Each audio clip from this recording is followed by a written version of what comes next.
They cut 63 trees for a better view. Then the entire lake bank started falling apart.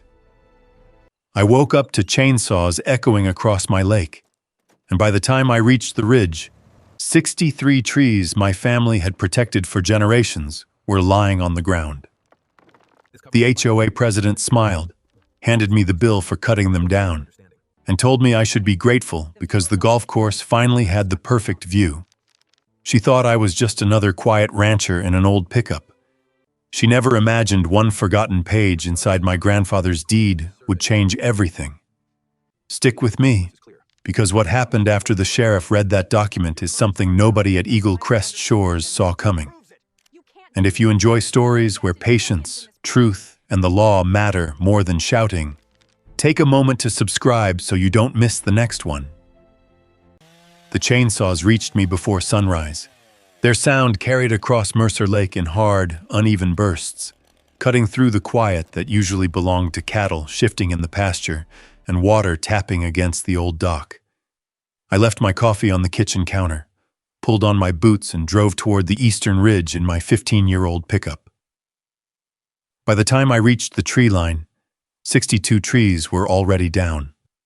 The last one was falling. It was an old cottonwood, broad enough that my father and I once needed both arms to measure its trunk. The saw cut through the final strip of wood, and the tree leaned toward the lake. Branches snapped, birds scattered. Then 80 years of growth struck the ground with enough force to shake dust loose beneath my tires. Patricia Sloan watched from a white golf cart parked beside the 18th fairway. She wore a cream jacket, dark glasses, and the calm expression of someone supervising work she believed had already been approved. Behind her, contractors dragged fir and lodgepole trunks toward two flatbed trailers, fresh sap mixed with diesel exhaust in the cold morning air. I stepped out of the truck. "Stop loading," I said. The foreman looked toward Patricia before answering me. She removed her glasses. "The cutting is finished, Caleb." I walked past her and counted the stumps. Cottonwoods, firs, lodgepole pines.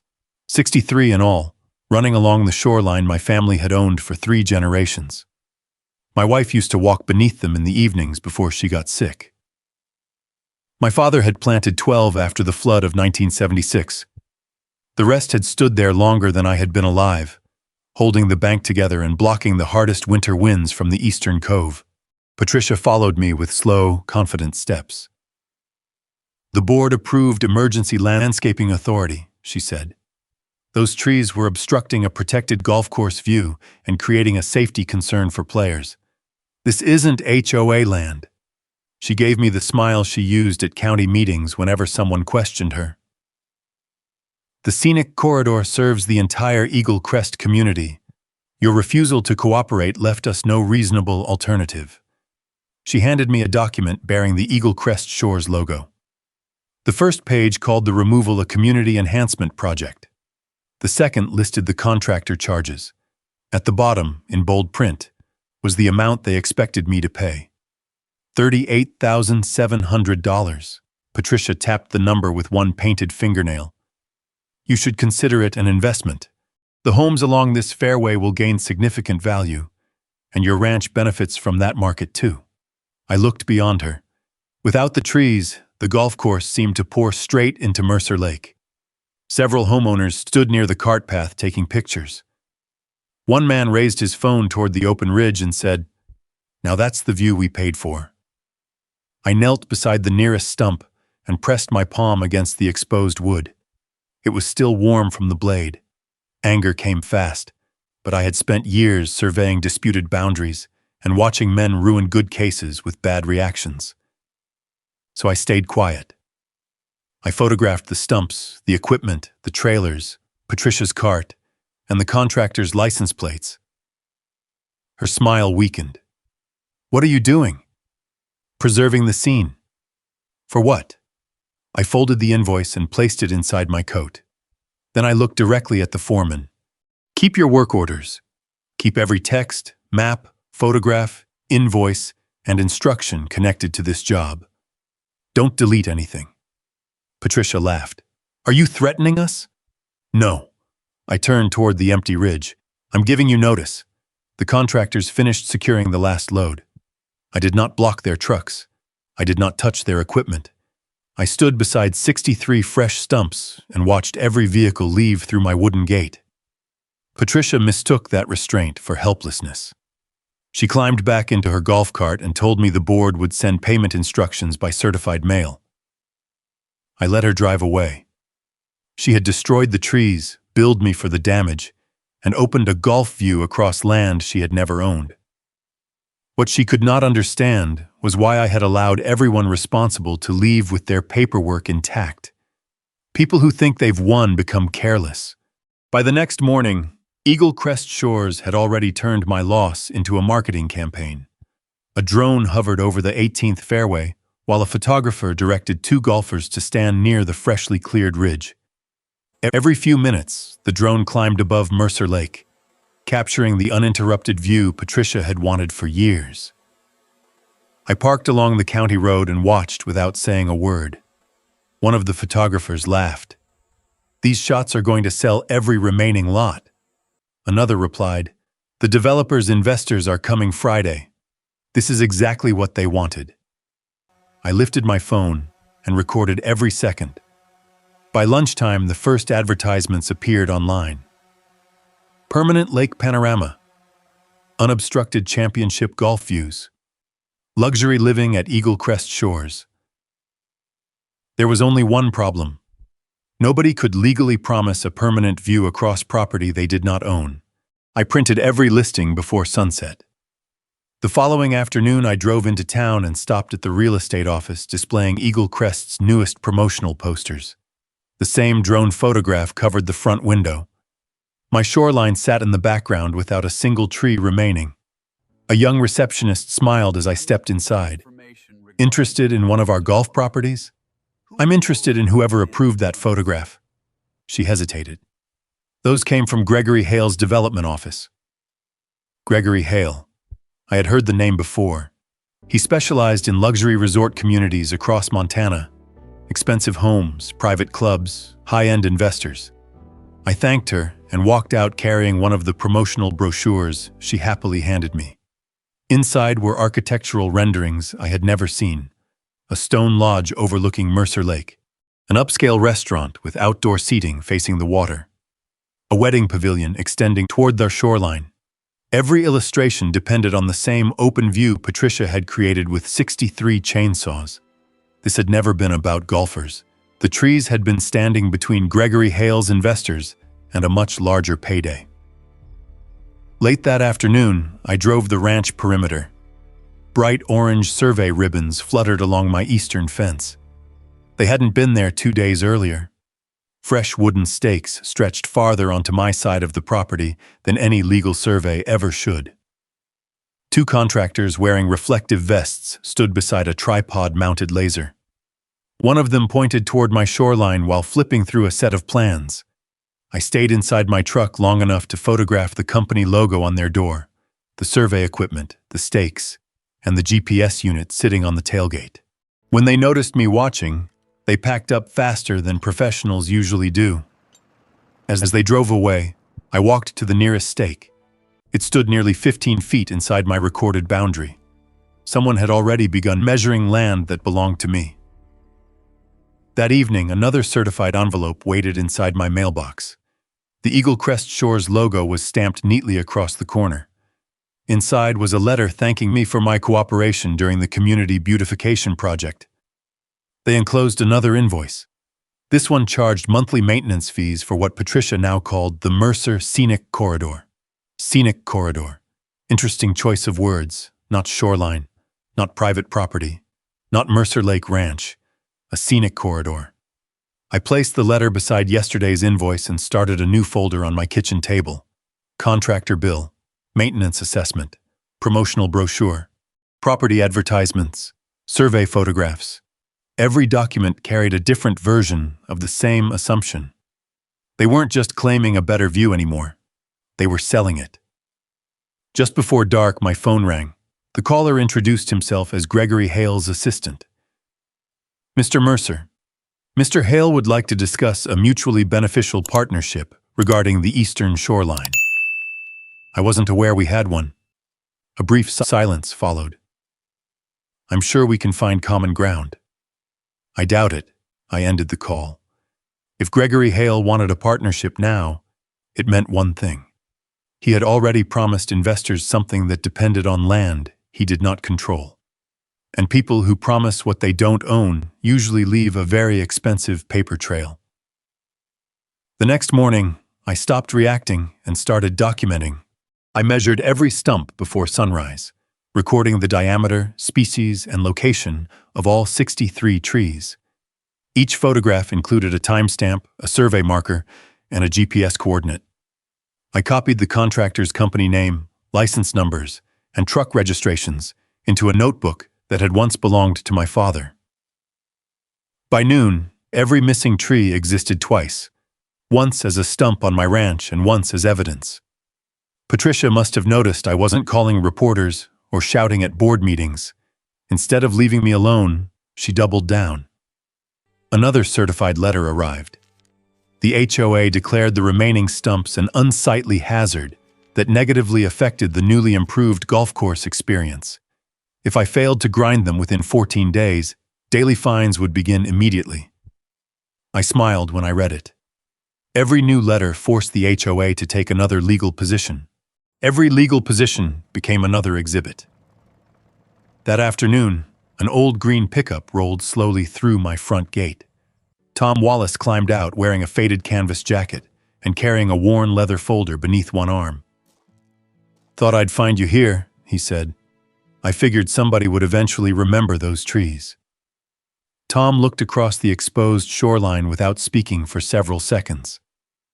"I helped inspect this ridge back in '88 after the spring flood. That caught my attention." He walked to one of the largest stumps and rested his boot beside the exposed roots. "Most folks thought these were just pretty lake trees." "They weren't?" He shook his head. "The county planted additional native species along this shoreline because the original bank kept collapsing after heavy runoff. Those root systems tied the entire ridge together." He pointed toward the water. "You lose enough of them at once, and the bank starts moving." I looked across the empty slope again. Without the trees, there was nothing between the exposed soil and the lake except loose ground. Tom opened his folder. Inside were several faded photographs showing county crews planting young trees decades earlier. Another picture showed my father standing beside one of the first cottonwoods while shaking hands with a county engineer. "I kept copies," Tom said. "Never thought I'd need them again." I carefully photographed every page before handing them back. "Do you remember the paperwork?" Tom nodded slowly. "There was an agreement." "What kind?" "I honestly don't remember." His answer disappointed me for exactly 1 second. Then he added something much more important. "But I remember where it was filed." He told me the county had created a shoreline stabilization program after the flood. Every participating property received recorded documentation because future landowners needed to understand why the protected vegetation couldn't simply be cleared. "If those records are still there," Tom said quietly, "somebody made a mistake cutting these trees." Before I could answer, another vehicle pulled onto the ranch road. Patricia's white golf cart stopped outside my fence. She remained seated. "I hope you've scheduled the stump removal." "No. They're becoming an eyesore." "They're evidence," she laughed. "Evidence of what?" "We improved your property." I held up the newest HOA notice. "You've now billed me for cutting my trees and threatened to fine me for what's left of them." Her smile barely changed. "The board acted legally. Then you'll have no problem defending every decision." She shrugged. "We already have." She drove away before I could say another word. Tom watched the cart disappear beyond the ridge. "She sounds awfully confident." "Confident people usually stop checking facts." He looked back toward the 63 stumps. "If the agreement I remember is still in the county records, those trees weren't just part of your ranch. They were protecting something. The question was no longer whether Patricia had cut down my trees. The question had become what else she had destroyed without ever realizing it. The following morning, I met Rachel Bennett outside the county recorder's office. She had already reviewed every document I'd collected. The contractor invoices, the HOA notices, the promotional brochures, the survey photographs. She spread Patricia's so-called scenic corridor map across the hood of my truck. "This isn't a recorded survey," she said within seconds. "What gives it away?" "Everything." She tapped the corner. "No recording number, no county filing stamp, no legal description, no licensed surveyor's seal. This isn't a property document." "What is it?" "A presentation." That single word changed how I looked at the entire case. Patricia hadn't been operating from recorded property rights. She'd been operating from marketing materials. Inside the recorder's office, an elderly clerk disappeared into the archive room after Rachel requested every recorded instrument affecting the Mercer shoreline. Nearly 30 minutes later, he returned, pushing a metal cart stacked with oversized deed books and storage boxes. "You've got a long history here," he said. "My grandfather believed paperwork outlives memory." The clerk smiled. "Smart man." We spent the next hour reviewing deed transfers, survey plats, easement records, and boundary maps. Everything confirmed the same fact. The shoreline belonged entirely to Mercer Lake Ranch. No scenic corridor, no HOA ownership, no golf course rights. Then the clerk paused. "There should be one more attachment." He pulled an old folder from the bottom of the cart. Its edges had yellowed with age. Inside rested several folded pages attached to my grandfather's original deed. Rachel carefully unfolded the first sheet. "Here's your maintenance license." The document granted the neighboring golf course limited access across one narrow ranch road, only for irrigation repairs and emergency maintenance. Nothing else. No landscaping. No recreational use. No construction. No tree removal. The second attachment had been folded so tightly that the paper nearly cracked as we opened it. Sheriff Daniel Brooks stepped into the archive room just as Rachel laid it flat across the table. "I heard there was a property dispute brewing," he said. Rachel slid the document toward him. "You may want to read this." The sheriff adjusted his glasses and slowly followed each paragraph. His expression changed halfway through the page. He looked back at me. "Has anyone from the HOA seen this?" "I don't believe they've ever looked." He continued reading. The final section was only a few paragraphs long, yet every word carried weight. If the protected shoreline timber was deliberately removed without written authorization from the Mercer property owner, the limited maintenance license immediately terminated. Responsibility for restoring the shoreline transferred to the party causing the damage. Commercial access across the Mercer Ranch Road ceased until restoration obligations were fully resolved. Silence settled over the archive room. Rachel broke it first. "Gregory Hale's lodge plans depend on that road." "So does the golf course maintenance shop," I said.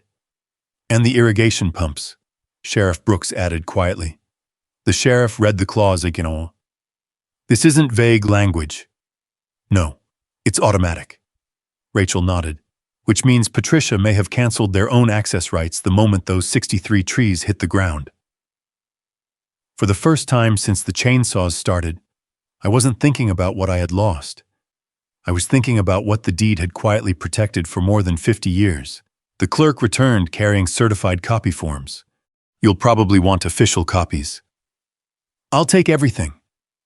An hour later, I walked out carrying a thick binder sealed with county certifications. Rachel tucked another copy into her briefcase. Sheriff Brooks kept one for his own records. As we reached the parking lot, my phone buzzed. The message came from Eagle Crest Shores. Reminder, ribbon-cutting ceremony this Saturday celebrating the new Eagle Crest Lake Overlook. Investors and local media will attend. Rachel looked at the screen and smiled for the first time all week. "They're inviting the entire county." I slipped the phone back into my pocket. "They've already built the stage." Sheriff Brooks rested one hand on the certified deed. "And now," he said. "They're about to hear what's actually written on it." Saturday morning looked more like the opening of a luxury resort than an HOA gathering. White tents lined the edge of the newly cleared ridge. A ribbon stretched between polished cedar posts overlooking Mercer Lake. Investors in tailored jackets shook hands with real estate agents, while photographers positioned cameras toward the view Patricia had fought so hard to create. A banner read, "Eagle Crest Lake Overlook, Grand Opening." I parked beside Rachel Bennett's truck. Tom Wallace climbed out behind us carrying the faded county photographs he'd shown me 2 days earlier. Sheriff Brooks arrived in his patrol SUV a few minutes later. He wasn't there to take sides.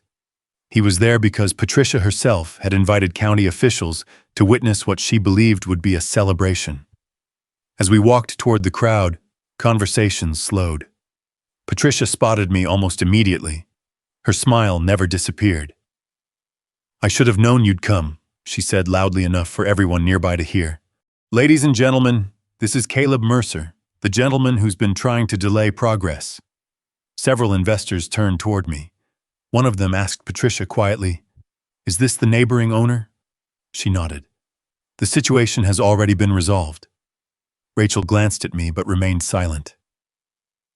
Patricia stepped onto the small platform beside the ribbon. "For years," she announced, "this incredible lake has been hidden behind neglected trees that served no useful purpose. Thanks to Eagle Crest Shores, homeowners can finally enjoy the landscape they invested in." Applause spread across the audience. She continued, "Our partnership with Gregory Hale will transform this area into one of Western Montana's premier golf destinations." A large rendering board was uncovered beside the stage. The luxury lodge overlooked my shoreline. The wedding pavilion extended toward Mercer Lake. Stone pathways crossed land that didn't belong to Eagle Crest. Every investor leaned closer. Every camera pointed toward the display. Patricia picked up a pair of oversized ceremonial scissors. "Before we officially dedicate the Eagle Crest Lake Overlook, one question." My voice carried farther than I expected. The applause stopped. Patricia lowered the scissors. "I think you've interrupted enough already." I held up the HOA map she'd been waving around for weeks. "Would you mind showing everyone where this document was recorded?" She frowned. "It reflects our community boundary." I didn't ask that. I took one step closer. "What is its county recording number?" Several people exchanged confused looks.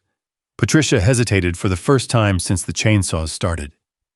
"It was prepared during our planning process," Rachel spoke calmly. "So it isn't a recorded property document." Patricia folded her arms.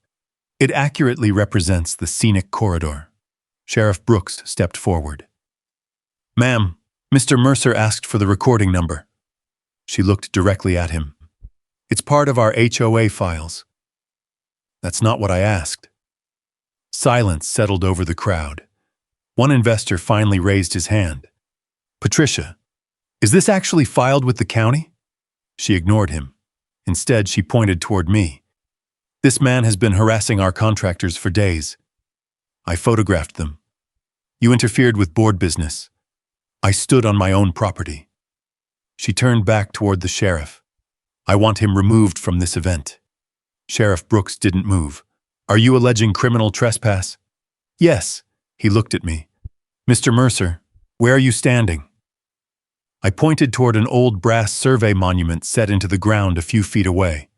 "My eastern boundary." Tom Wallace quietly unfolded one of the original county survey photographs. Rachel removed the certified deed from her briefcase. Sheriff Brooks accepted it without saying a word. The crowd watched as he opened the first page. Patricia's confidence finally began to crack. One of Gregory Hale's attorneys stepped forward. "Sheriff, perhaps this is better handled privately." Brooks looked up. "No." He rested the certified deed on the podium Patricia had prepared for her speech. "This ceremony concerns property rights." He turned the page. "If there's a recorded document controlling those rights, everyone relying on them deserves to hear it." The photographers stopped taking promotional pictures. Instead, every camera turned toward the deed lying open in front of the sheriff. Daniel Brooks read the legal description first. His voice was steady, almost plain, which made every word land harder. The Mercer parcel includes the eastern shoreline of Mercer Lake, the lakebed beneath the eastern cove, and the timbered stabilization strip extending to the recorded boundary monument. He looked toward the brass marker near my boots. Then he looked at Patricia. This entire cleared section belongs to Caleb Mercer. No one applauded. The only sound came from the ribbon snapping softly in the wind. Patricia stepped toward the podium. That deed is decades old. The HOA has maintained this area for years. Rachel answered before I did. Maintenance does not transfer title. Gregory Hale's attorney reached for the document, but Brooks kept one hand on it. I'm not finished. He turned to the folded attachment. The investors leaned closer as he read the limited license, allowing golf course personnel to cross one narrow ranch road for irrigation repairs and emergency maintenance. Patricia recovered enough to smile. There. The golf club has access, Brooks continued. The license grants no landscaping authority, no recreational rights, no construction access, and no right to alter protected shoreline timber. Her smile vanished. He reached the final clause. If the protected timber is deliberately removed by the adjoining owner, association, or its agents without written permission from the Mercer owner, this license terminates automatically. A low murmur passed through the crowd. Gregory moved toward Patricia. You told us access was permanent. It is, she said quickly. This is being misinterpreted. Rachel opened her briefcase. Then perhaps the contractor can clarify. The logging foreman stood near the trailers, pale and motionless. Rachel had sent his company a preservation notice 2 days earlier. Now every investor and camera was facing him. Brooks asked, Who authorized the cutting? The foreman glanced at Patricia. She shook her head once. He swallowed. Mrs. Sloan did. Patricia's voice sharpened. The board authorized it. No, ma'am. He pulled out his phone. You told us to finish before Mr. Mercer could get a court order. He handed the phone to the sheriff. Brooks read the message silently, then aloud. Once the trees are gone, he can't put them back. The ridge went completely still. The ceremonial scissors slipped from Patricia's hand and struck the platform. Gregory stared at her as if he had never seen her before. One investor closed his folder. Another began speaking quietly into his phone. I walked away from the stage. Nobody tried to stop me. At the end of the cleared ridge stood the wooden maintenance gate my father had built across the ranch road. Golf course vehicles used it to reach the irrigation pumps, service building, and the land Gregory intended to develop. I swung the gate shut. The hinges gave one long wooden groan. Then I wrapped the chain through the posts and locked it. Rachel handed me the notice she had prepared. I fastened it beneath the old private property sign.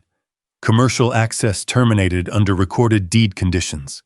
Emergency access by authorization only. Patricia hurried toward me. You cannot shut down our golf course. I didn't. I looked past her at the 63 stumps. You did. Sheriff Brooks joined us at the gate. The notice is consistent with the recorded instrument, he said. Any challenge goes through the court. Patricia stared through the locked bars toward the maintenance road beyond them. For the first time, she had nothing to say. Behind us, reporters photographed the closed gate instead of the lake view. The ceremony ended without anyone cutting the ribbon. By sunset, the golf club had lost its road, Gregory had lost his construction access, and Patricia's private text had become public evidence. But the trees had done more than protect a legal boundary. Their roots had been holding the lake bank together, and dark clouds were already building over the western mountains. The storm reached Mercer Lake after midnight. Rain hammered the roof hard enough to wake me before the first flash of lightning. By dawn, runoff was pouring down the exposed ridge in brown sheets. The soil where the trees had stood had turned loose and black, sliding toward the eastern cove with nothing left to hold it. I drove down in four-wheel drive. The damage was already visible. Mud rolled into the lake. Fresh cracks split the bank near the 18th fairway. One section of turf had dropped nearly 2 feet, pulling sprinkler lines with it. Sediment spread through the cove in a wide brown plume. Tom Wallace arrived 20 minutes later. He stepped out, looked once at the moving slope and said, "This is exactly what those trees prevented." Across the locked gate, 3 golf course maintenance trucks waited with their engines running. The manager shouted that the irrigation intake was clogging and demanded access. I unlocked the gate for Tom, Sheriff Brooks, and the county emergency crew. The golf trucks stayed outside. Patricia arrived before the engineers finished setting their instruments. She pushed through the rain in a red waterproof jacket. "You're causing this," she said. "Open the road." "The trees caused this when they were removed. Our pumps are failing. I'll authorize emergency entry." She shook her head. "We need full access." Rachel had already prepared a temporary agreement. I handed Patricia the document through the gate.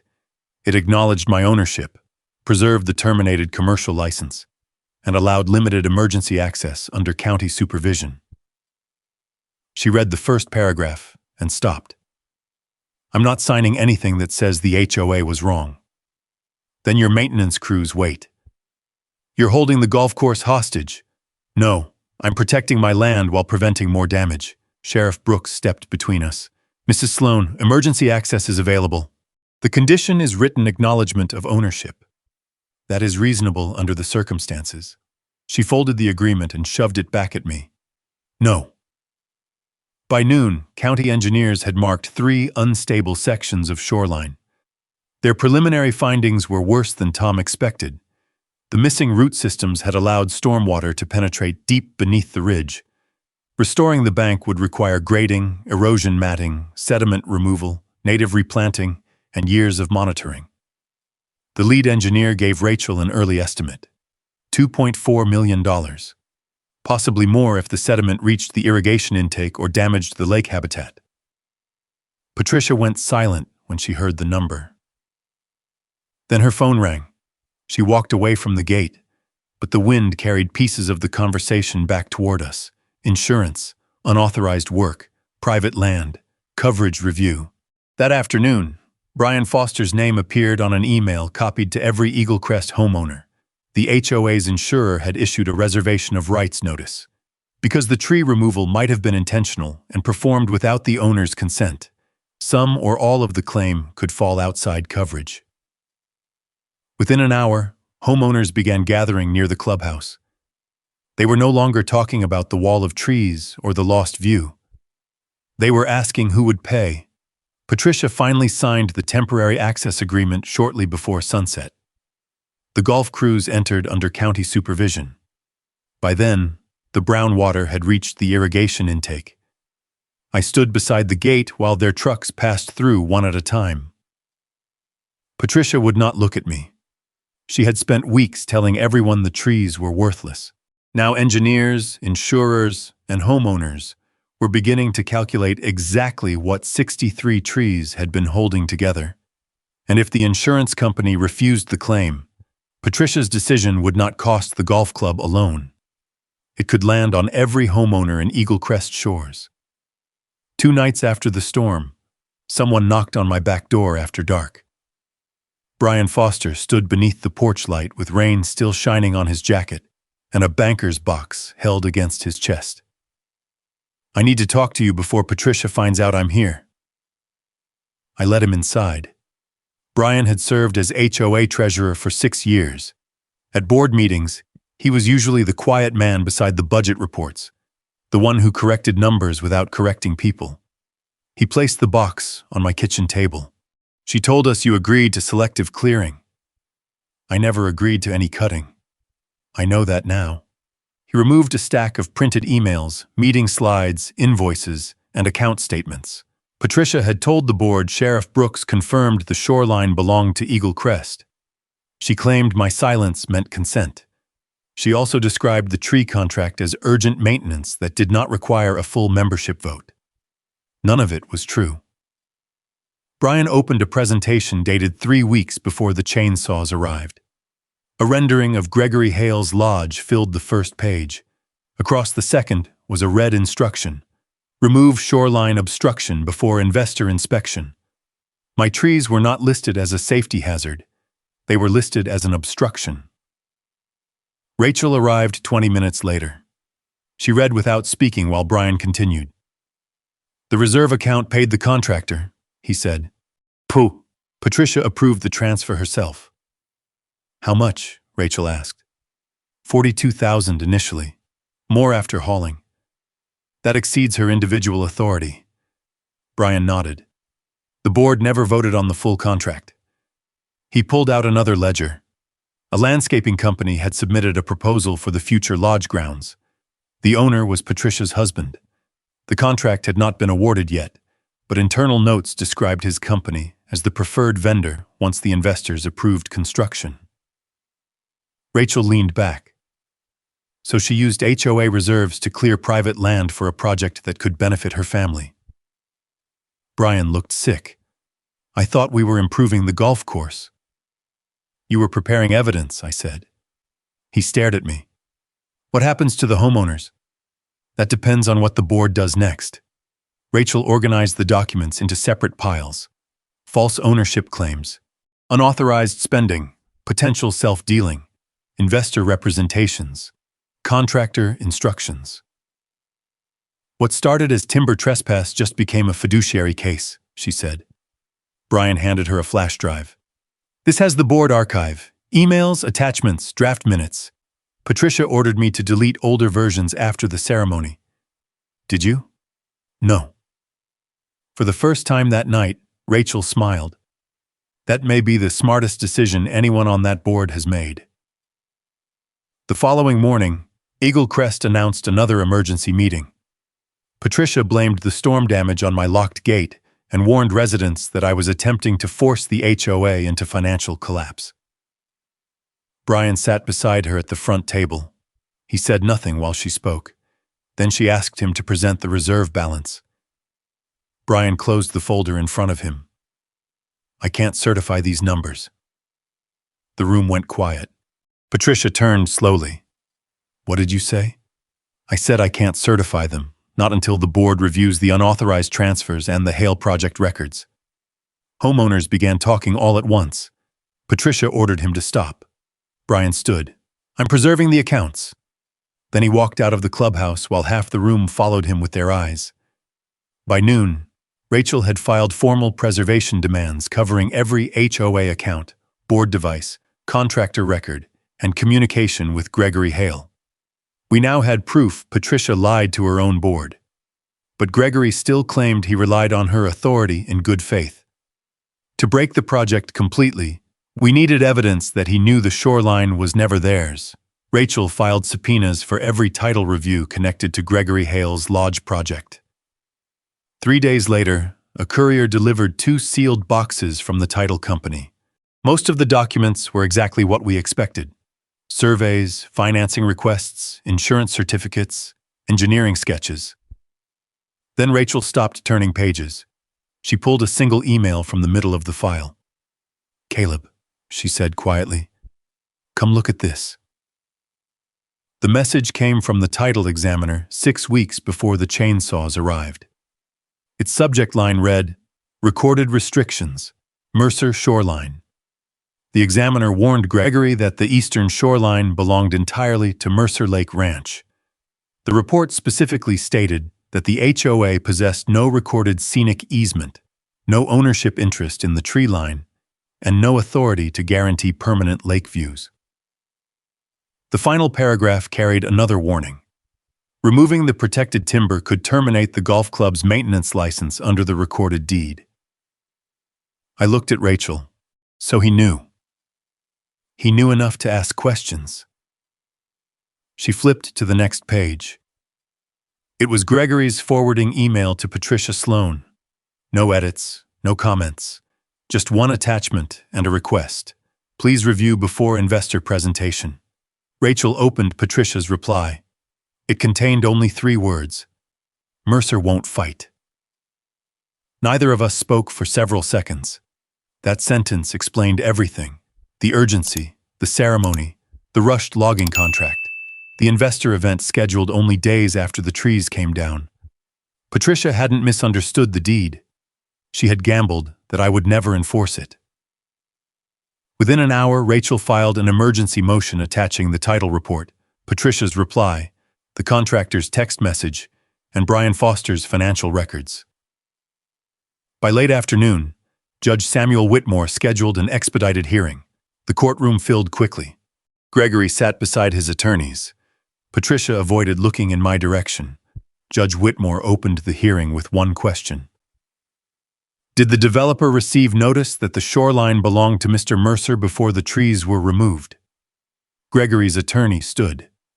Our client reasonably relied upon representations made by the Homeowners Association. Rachel rose immediately. Your Honor, we'd like to introduce Exhibit 21. She handed the email chain to the bailiff. The judge adjusted his glasses and read each page himself. The room became so quiet I could hear papers turning. Finally, he looked toward Gregory. You received written notice from your own title examiner. Yes, Your Honor. You forwarded that warning to Mrs. Sloan. Yes. And after receiving the warning, construction planning continued. Gregory lowered his head. It did. The judge turned toward Patricia. Mrs. Sloan, is this your reply? She stared at the screen displaying the email. I don't remember sending it. Rachel enlarged the message. Patricia's company signature appeared beneath the words. Her board email, her timestamp, her electronic signature. Everything matched. Judge Whitmore set the pages down. The record will reflect that the association proceeded after receiving written notice questioning its authority. He signed several orders before anyone spoke again. Construction on Gregory Hale's lodge project was immediately frozen. Further marketing using Mercer Lake views was prohibited. The HOA was barred from asserting ownership over any portion of my shoreline until the case concluded. County records preserving the disputed property were ordered secured. Outside the courthouse, reporters surrounded Gregory before they reached Patricia.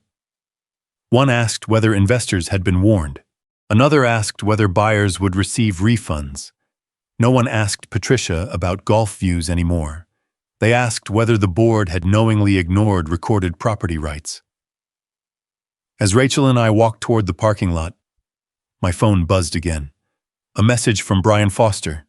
Homeowners are demanding Patricia resign tonight. They're asking one question over and over. Why didn't she believe the deed? I looked back at the courthouse. It wasn't that she didn't believe it, I said. Rachel nodded. She believed something else more.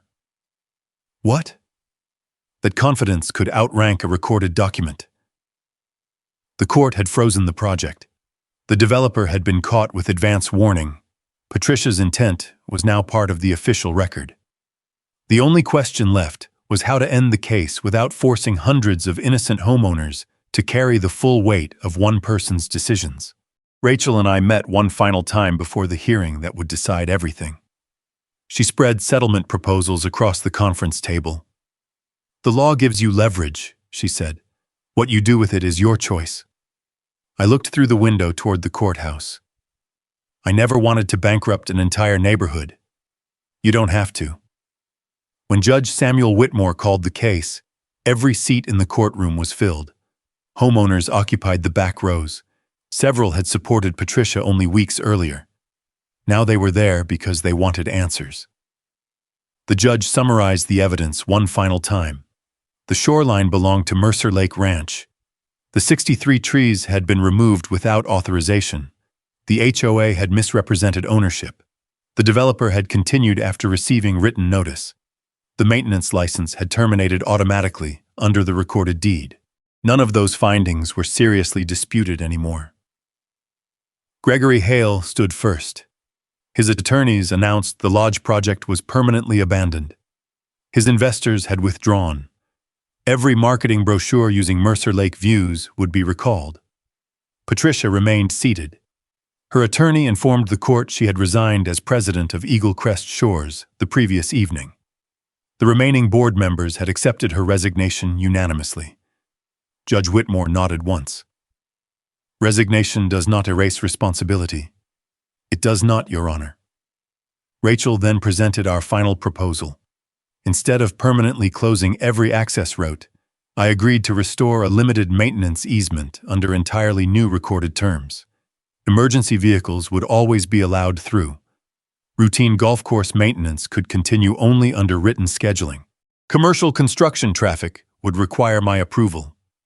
No future HOA document could describe Mercer Lake or my shoreline as a community amenity.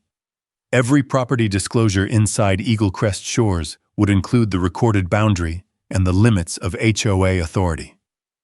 The golf club would fund complete shoreline restoration. The responsible parties, not innocent homeowners, would pay legal damages, engineering costs, and environmental rehabilitation. The judge reviewed each condition carefully. I find these terms reasonable and consistent with the evidence. His written order adopted the agreement. He also required a new certified boundary survey to be recorded with the county and permanently referenced in future property transactions. Then he looked toward Patricia. Mrs. Sloan, confidence is never a substitute for ownership. No one spoke after that. Outside the courthouse, reporters surrounded attorneys and investors. I walked past them without stopping.